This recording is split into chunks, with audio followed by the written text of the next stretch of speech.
conquête de la souveraineté passe avant tout par l'exploitation des ressources nationales au profit de nos populations.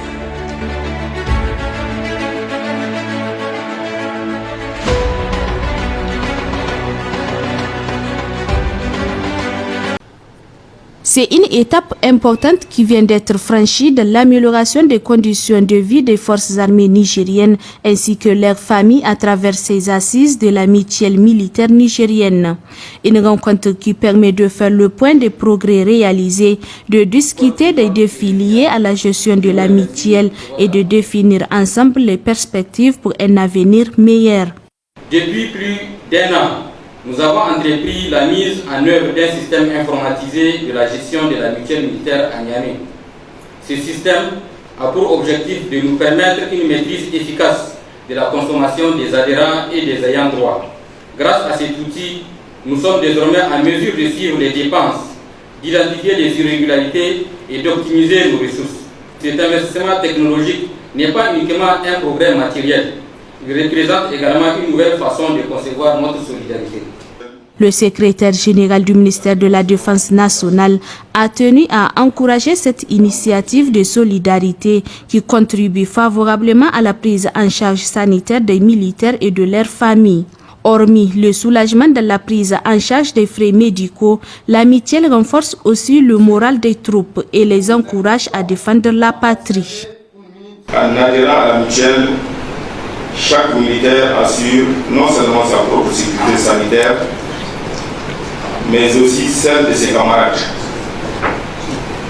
En tant qu'autorité de tutelle, nous encourageons fortement cette initiative de solidarité qui nous rappelle qu'ensemble nous sommes plus forts. Les présentes assises visent à réfléchir et proposer de façon consensuelle les voies susceptibles de garantir un meilleur fonctionnement et une pérennité de cette mutuelle. C'est dire tout l'espoir que nous fondons dans cette rencontre qui se veut un espace d'échange sur toutes les dimensions de la vie de cette institution. Pour ma part, je sais compter sur le sens de la responsabilité de chacun des délégués ici présents en vue d'aboutir aux résultats escomptés. Je vous souhaite de bonnes assises et vous assure du soutien des plus hautes autorités du Niger, au premier rang desquelles le général d'armée Abdraman Tiani, président de la République, chef de l'État, chef suprême des armées. En rappel, la mutuelle militaire nigérienne est une organisation à but non lucratif dont l'objectif est d'organiser la solidarité entre ses membres et dont les fonds proviennent principalement des cotisations de ses adhérents. Une initiative qui renforce les liens au sein des forces armées, favorisant un esprit de corps solide et un sentiment de responsabilité collective. La ministre de l'Éducation nationale, de l'alphabétisation et de la promotion des langues nationales a présidé ce matin à Niamey la clôture de la deuxième édition du concours d'orthographe Épelle-moi et celui de poésie en langue nationale Zarma et Hausa sur la souveraineté nationale. Ce concours dont la finale a eu lieu par la même a été organisé par l'ONG Action pour une éducation d'excellence. Ramata Damhali et Suleiman Wali. Promouvoir l'excellence scolaire chez les enfants tout en leur inculquant les valeurs culturelles, tels sont les objectifs assignés à ce concours d'orthographe Épelle-moi et de poésie à langue Hausa et Jarma, organisé par l'ONG Action pour une éducation d'excellence. Ils sont 16 finalistes à concourir en orthographe Épelle-moi et 9 en poésie, dont 3 en Jarma et 6 en Hausa.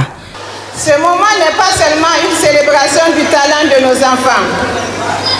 C'est aussi un acte fort en faveur de l'éducation, de la culture et de la souveraineté.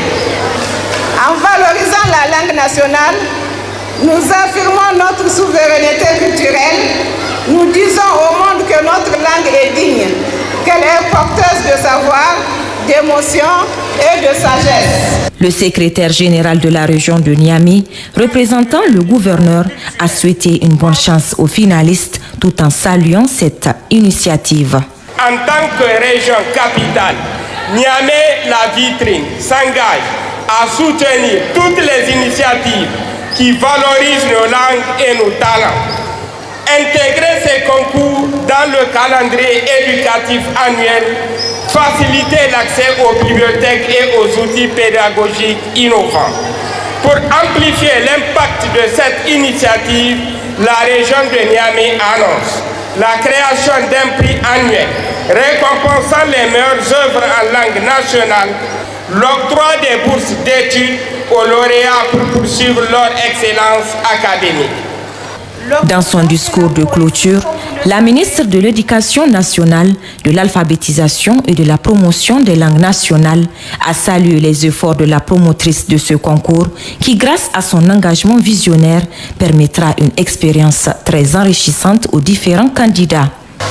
Le concours que nous venons de vivre ensemble contribue et constitue une tribune précieuse pour éveiller le goût des mots, cultiver les expressions linguistiques et stimuler l'intelligence et la créativité de notre jeunesse. Il contribue à rehausser la qualité des enseignements, apprentissages et incarne parfaitement l'esprit d'excellence que nous encourageons à tous les niveaux du système éducatif. À l'issue de ce concours de poésie en langue jarma, la région de Dosso est première, suivie des régions de Tillabéri et Niamey, respectivement deuxième et troisième. En Hausa, Niamey première et troisième et Dosso deuxième. Quant au concours d'orthographe et Pelmois, Niamey occupe toutes les trois places avec Sadiq Bako troisième, Kaussar Abdoulaye deuxième et pour la première place Idrissa Abdoulaye.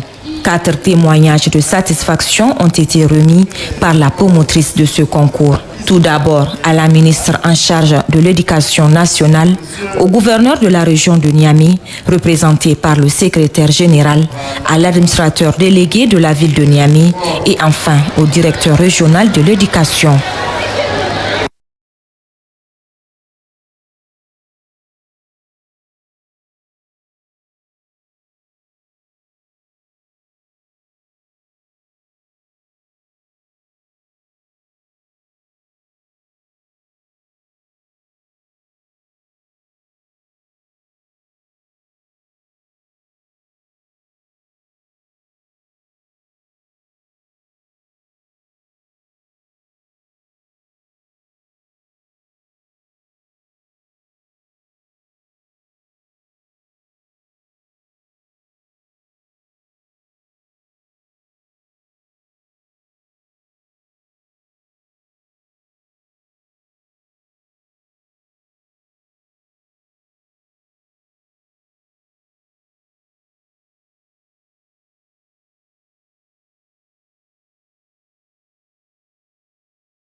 conquête de la souveraineté passe avant tout par l'exploitation des ressources nationales au profit de nos populations.